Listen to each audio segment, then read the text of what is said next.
4 pertandingan ke depan kita jadikan sebagai evaluasi apakah caretaker ini bisa didefinitifkan atau kita akan lakukan rekrutan baru. Tapi sekali lagi nanti juga kepada Coach Freddy kita minta presentasi. Sekali lagi pola, skema, segala macam kita aturkan. Jadi kita dari awal itu kita perencanaannya benar, jalannya bagaimana itu yang kita evaluasi lagi.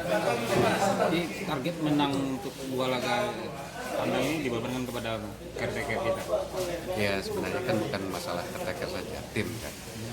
Kita akan berikan target pada tim untuk mengambil poin-poin yang sudah hilang. Kesempatan di kandang ini lah kesempatan kita. 4 sisa laga putaran pertama ini. Ya, Apakah ada kemungkinan kita mencari pelatih di luar orang Semen Padang? ya kita akan melihat dari 4 pertandingan ini. Ya, karena kita bisa lihat kapasitas dari Wendy, lisensinya juga sudah memenuhi. Harapan kami sebenarnya ini bisa menjawab segala pertanyaan kita semua. Untuk Coach Safrianto sendiri bagaimana?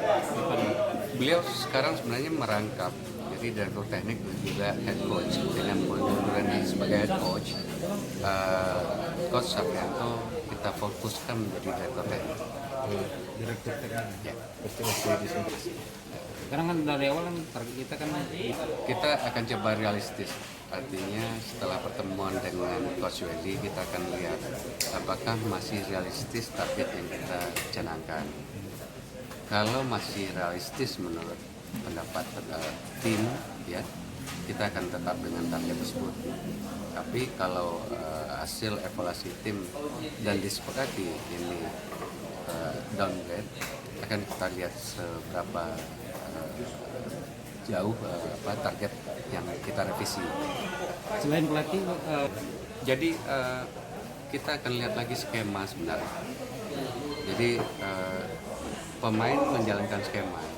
Pertanyaannya, skema pemain kita itu sudah sesuai atau cocok belum dengan kapasitas pemain kita yang sekarang.